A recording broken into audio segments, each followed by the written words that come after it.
Assalamualaikum warahmatullahi wabarakatuh. Perkenalkan, nama saya Sofi Yulianti.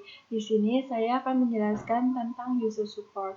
Sebelumnya, saya membuat video ini untuk melengkapi tugas mata kuliah IMK, Interaksi Manusia dengan Komputer. Sasaran atau tujuan dari kita mempelajari user support apa saja sih? Yang pertama ada are able to understand the nature of user support. Diharapkan mahasiswa dapat memahami apa saja sifat-sifat yang terdapat pada user support. Yang kedua, student knows several styles available in user support. Diharapkan mahasiswa mengetahui beberapa gaya yang terdapat pada user support. Yang ketiga, student are able to understand what needs to be supported by user support. Diharapkan mahasiswa dapat memahami apa saja yang dibutuhkan untuk mendukung user support. Kemudian yang akan kita bahas pada user support ini ada 5. Yang pertama, main type of assistance that user require. Dan yang kedua ada requirement of user support. Yang ketiga ada approaches to user support. Yang keempat ada adaptive help system. Dan yang kelima, designing user support system. Kita langsung masuk ke pembahasan yang pertama, yaitu 4 jenis bantuan utama yang diperlukan oleh seorang pengguna. Pertama ada quick reference, yang kedua ada test specific help, yang ketiga ada full explanation, dan yang keempat ada tutorial. Kita bahas yang pertama yaitu quick reference. Quick reference is used primarily as a reminder to the user of the detail of tools and has used before.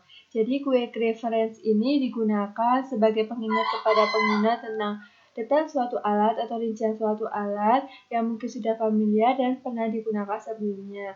Misalnya yaitu menemukan opsi perintah tertentu atau bisa juga sebagai pengingat terhadap sintaks suatu perintah. Yang kedua ada test specific help. Test specific help is required when the user has encountered a problem or when uncertain how to apply the tool.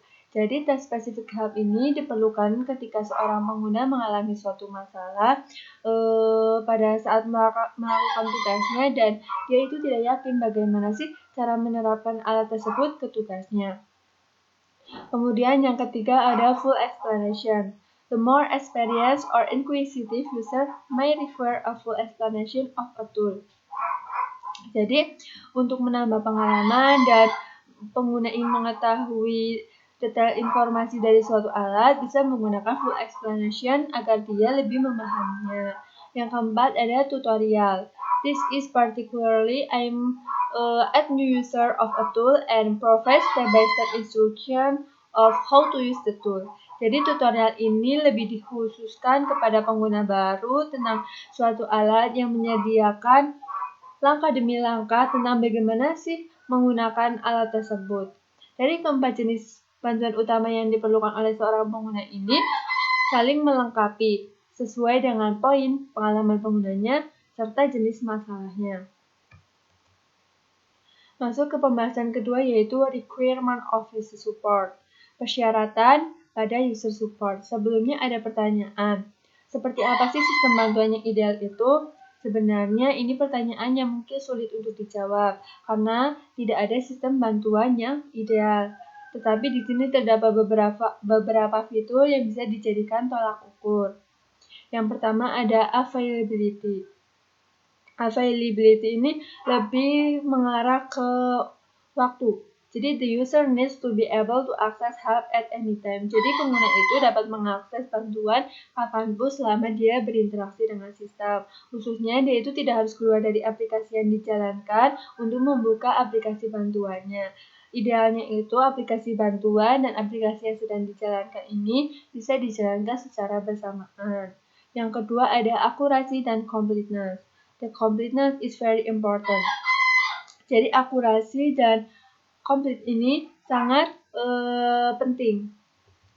Apalagi di zaman sekarang ini banyak sekali sistem yang sudah diperbarui dan memiliki versi yang berbeda, namun masih aktif di waktu yang sama. Ini dapat menimbulkan suatu masalah, sehingga sistem bantuan itu harus bersifat akurat, sehingga penggunanya itu tidak mengalami kesulitan.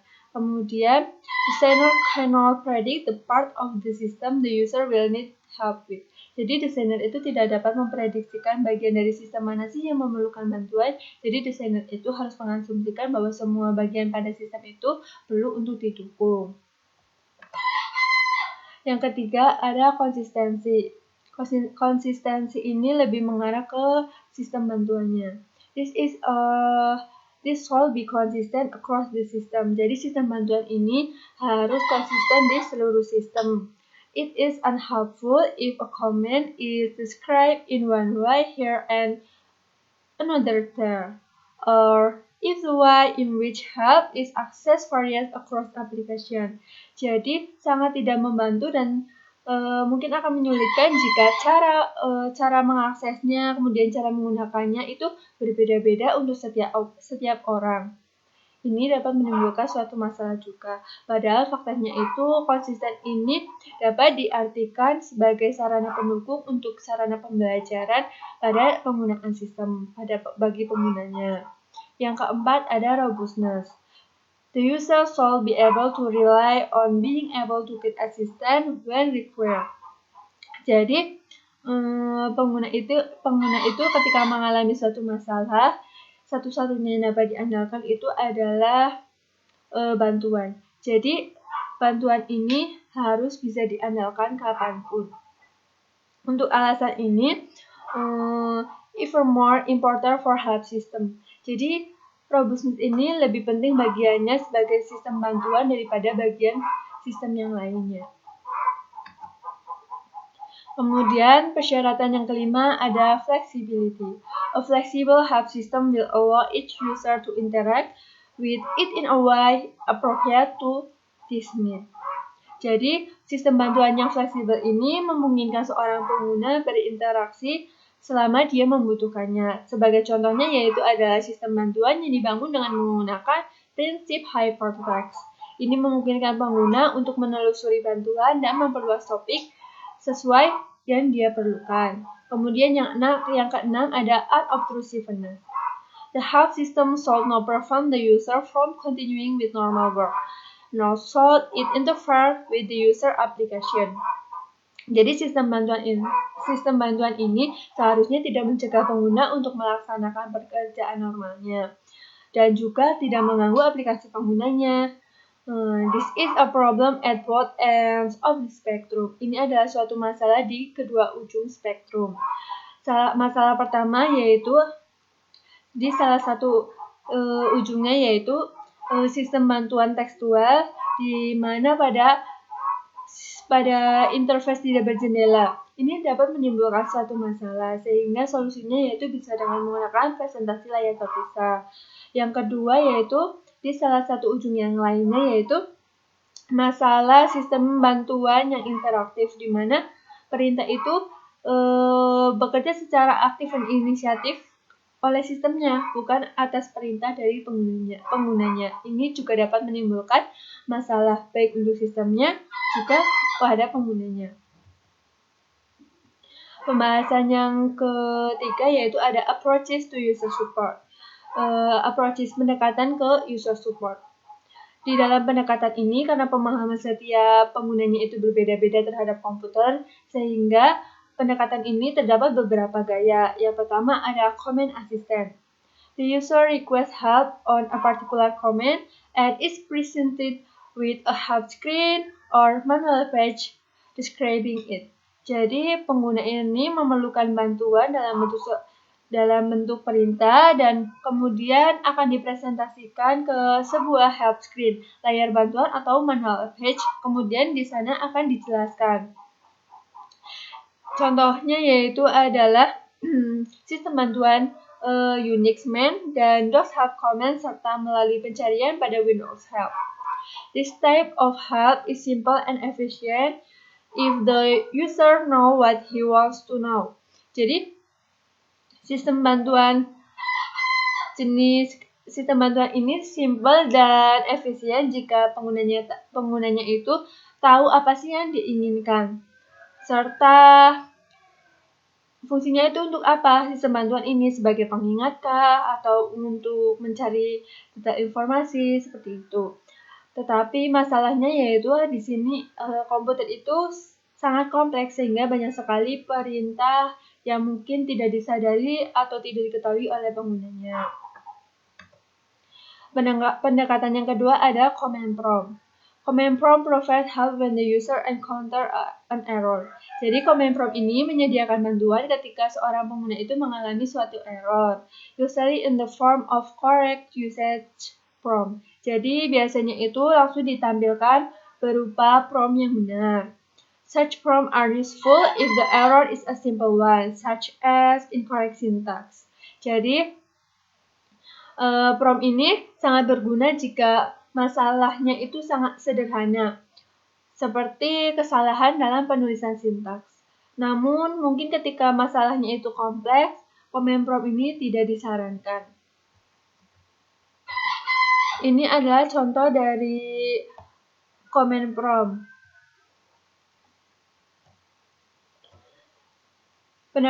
Gaya pendekatan yang ketiga ada context sensitive help. Jadi some help system are context sensitive. Jadi beberapa sistem itu ada yang sensitif terhadap konteks. This range from those that have specific knowledge of the particular user to those that provide a simple help kind or function is interpreted according to the context in which it is called and will present help accordingly. Jadi ini berkisar tentang pengetahuannya spesifik melalui pengguna yang menyediakan kunci bantuan sederhana atau fungsi yang ditafsirkan sesuai konteks di mana dia dipanggil, kemudian bantuan itu akan ditampilkan dengan sesuai. Contohnya yaitu ada tooltips dan beberapa web page rollover. Yang keempat ada online tutorials. Online tutorials allow the user to walk through the basic of an application with a test environment. Jadi online tutorial ini memungkinkan pengguna untuk bekerja secara dasar-dasarnya pada aplikasi, kemudian langsung melakukan tes uji. The user can progress and can repeat part of the tutorial. Jadi pengguna itu dapat melakukan progres dan dapat juga mengulang bagian dari tutorial jika dia membutuhkannya. He will also get a feel for how the application works. Jadi dia juga dapat merasakan bagaimana sih aplikasi itu bekerja. Kemudian dengan online tutorial ini kita juga dapat menonton demonstrasi tentang bagaimana sih suatu tugas itu diselesaikan. Yang kelima ada online documentation. It provides generic information that is not directed at any particular problem. Jadi online dokumentasi ini menyediakan informasi secara umum dan tidak mengarah kepada suatu masalah. Sebelumnya kenapa sih kita tidak menggunakan dokumentasi berupa kertas saja? Ini mungkin tidak efektif ya, karena kalau kita menggunakan kertas, karena kertas itu sulit untuk dicari, kemudian mudah untuk hilang. Jadi lebih efektifnya kita menggunakan online dokumentasi. Tapi di sini amount of information contained in manual page is usually high. Jadi jumlah informasi yang terkandung biasanya itu tinggi, yang mana dapat membuat masalah kepada penggunanya. Karena saking banyaknya informasi, jadi bisa menutupi informasi yang dicari oleh penggunanya. Perhaps for this reason, online documentation is often used by more expert users. Jadi, untuk alasan ini, online dokumentasi itu sering digunakan oleh mereka-mereka yang sudah ahli dan digunakan sebagai referensi, atau seringkali mereka menggunakan untuk memberikan saran kepada mereka yang kurang berpengalaman. Ini adalah contoh dari online dokumentasi. Yang keenam ada wizard and assistant. A wizard is a test-specific tool that leads the user through the test, step by step, using information supplied by the user in response to questions along the way. Kita pertama bahas wizard dulu. Jadi wizard itu adalah suatu peralatan tes spesifik yang mengarahkan pengguna ke suatu perintah, kemudian langkah demi langkah dan menggunakan informasi yang diberikan pengguna sebagai jawaban dari pertanyaannya. The user can perform quick complex tasks safely, quickly, and accurately. Dengan menggunakan wizard ini, pengguna dapat melaksanakan tugas yang cukup rumit dengan cepat, dengan aman, dan juga akurat. Wizard ini lebih mengarahkan ke suatu perintah. Jadi, wizard ini lebih mengarahkan ke suatu cara untuk menyelesaikan tugas dan tersedia berapa langkah sih yang tersisa untuk menyelesaikan tugas, serta wizard ini menawarkan informasi kepada pengguna yang mungkin diperlukan untuk menyelesaikan suatu tugas. Kemudian asisten. Asisten are software tools that monitor user behavior and offer suggestion or hint. Jadi asisten ini adalah alat perangkat lunak yang memantau ke aktivitas penggunanya dan memberikan saran atau perintah ketika pengguna ini atau sistem ini mengenali urutan yang mungkin sudah familiar. Contohnya adalah Iker. Kemudian pembahasan yang keempat ada adaptive help system. Adaptive help is a special case of a general class or of interactive system known as intelligent system. Jadi adaptive help ini adalah suatu kasus spesial pada kelas umum pada interactive system yang sering dikenal sebagai sistem cerdas. Adaptive help system operate by monitoring the activity of the user and constructing a model of him. Jadi adaptive help system ini beroperasi dengan memantau kegiatan penggunanya dan memberikan pemodelan kepada penggunanya. Di dalam adaptive help system ini terdapat beberapa ruang lingkup. Yang pertama ada knowledge representation dengan user modeling. Yaitu representasi pengetahuan lebih dikhususkan ke pemodelan penggunanya. A very interactive system that will incorporate some model of the user for whom it is intended. Jadi, sistem interaktif ini dibangun dengan menggabungkan beberapa model pengguna dan untuk siapa sih sistem ini ditujukan? Simple example of this a browser or email. Jadi contohnya yaitu ada email dan browser yang dapat menyesuaikan dengan parameter sistem yang diperlukan oleh penggunanya. Jadi user modeling ini lebih diarahkan ke tipikal penggunanya. Namun sebenarnya itu pengguna itu memiliki kesamaan dalam persyaratan. Kemudian di dalam pemodelan pengguna ini terdapat pendekatan, yaitu ada quantification, stereotypes, yang ketiga ada overlay models. Quantification ini pendekatan pada pengklasifikasian penggunanya berdasarkan level. Jadi setiap aktivitas yang dilakukan pengguna itu akan mendapatkan bobot dan setiap bobot itu akan diberikan skor. Jadi pengguna yang beraktivitas kemudian mendapatkan skor yang melebihi batas, dia akan naik ke level selanjutnya yaitu ke level ahli. Kemudian pendekatan yang kedua yaitu stereotypes, yaitu pengklasifikasian pengguna baru dan pengguna yang sudah ahli berdasarkan pada seringnya dia menggunakan suatu sistem. Sedangkan yang ketiga, overlay model ini pengklasifikasian pengguna baru dan yang ahli berdasarkan jenis kesalahannya. Yang ruang lingkup yang kedua yaitu knowledge representation pada domain and task modeling, yaitu pemodelan tugas dan domainnya. All adaptive health system must have some knowledge of the system itself in order to provide relevant and appropriate advice. Jadi, semua sistem bantuan adaptif ini harus mengetahui sistemnya sendiri dan ini menyediakan secara relevan. This knowledge might include common use, common error, and common test. Jadi pengetahuan ini meliputi tentang perintah menggunakan, kesalahan umum, dan tugas umum. Kemudian ruang lingkup yang ketiga ada knowledge representation dengan modeling advisory strategi. Lebih ke strategi pemodelan.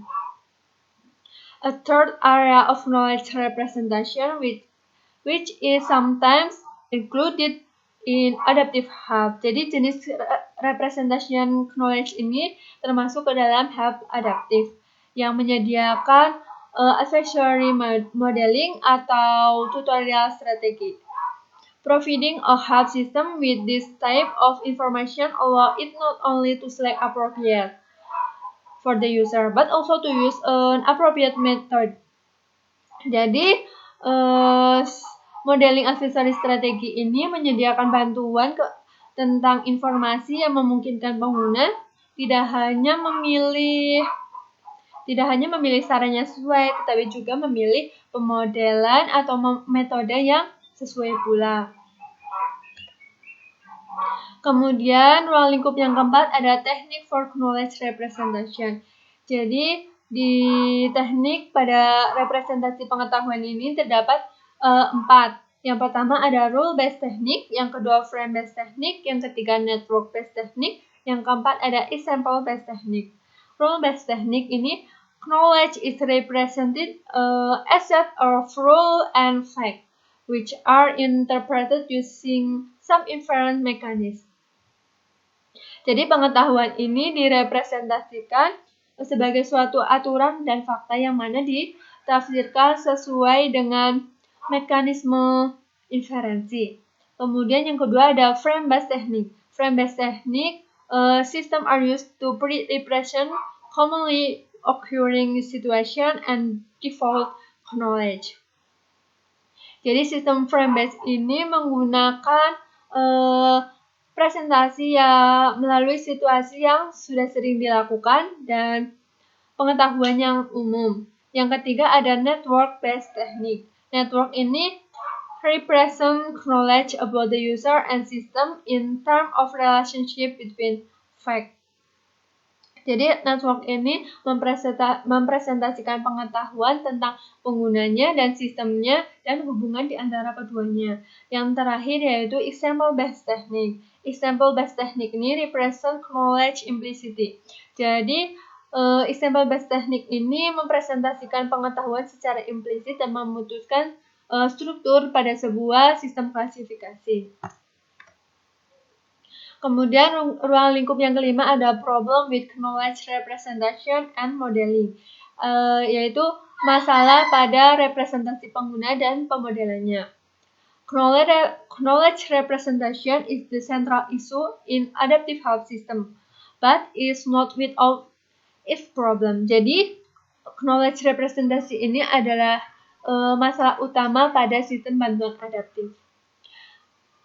Masalahnya ada 2. Yang pertama yaitu knowledge is often difficult to elicit.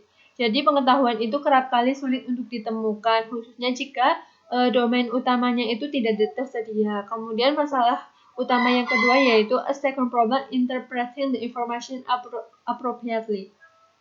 Jadi seringkali itu informasi itu sulit untuk ditafsirkan atau ditafsirkan namun tidak sesuai. Kemudian ruang lingkup yang keenam adalah other issue, masalah-masalah yang lain. Yang pertama ada inisiatif, yang kedua efek, dan yang ketiga scope.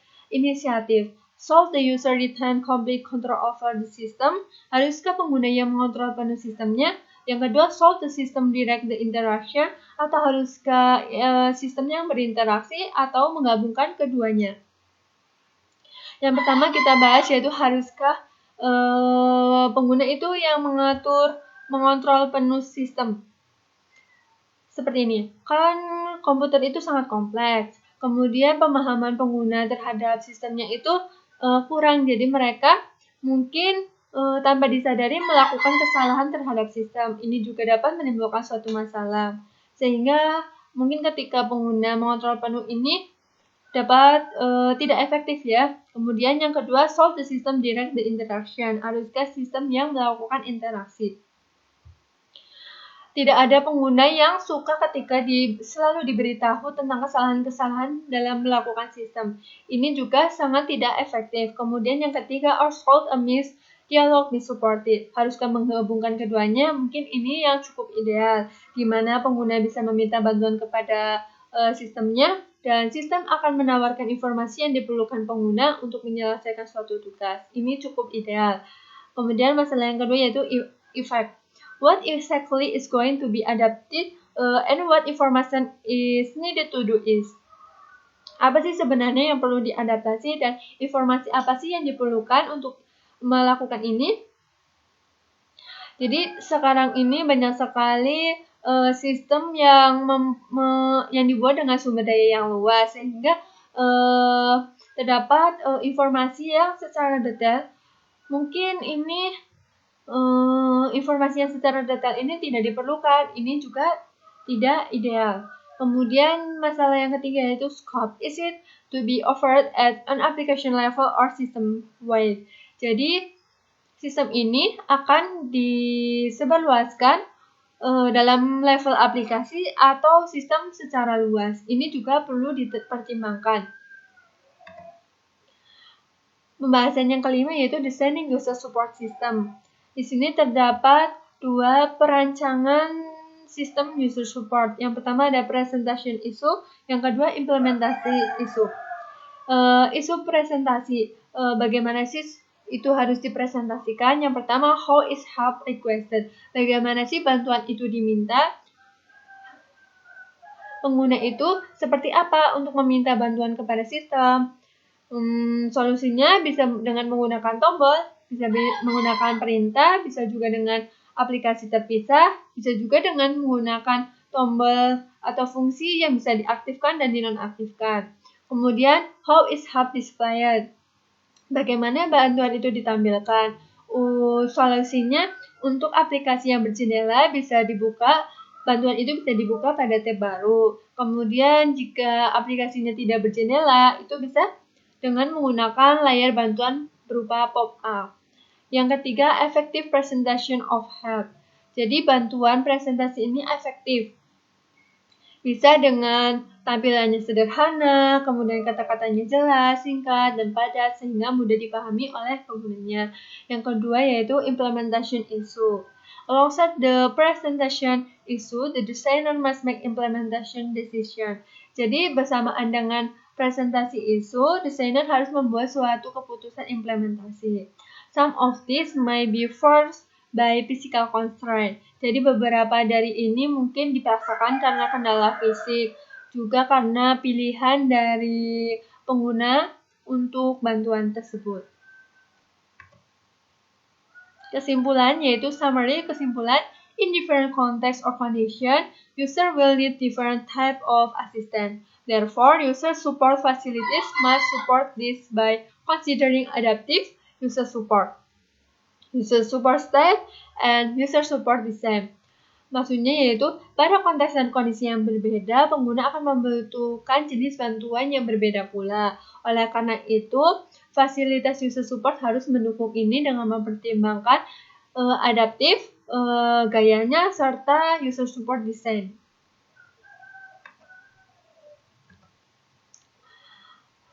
Itu adalah sekilas penjelasan tentang user support. Sebelumnya saya mohon maaf apabila penjelasan saya kurang jelas atau ada kesalahan dalam saat menjelaskan materi. Sekian, terima kasih. Wassalamualaikum warahmatullahi wabarakatuh.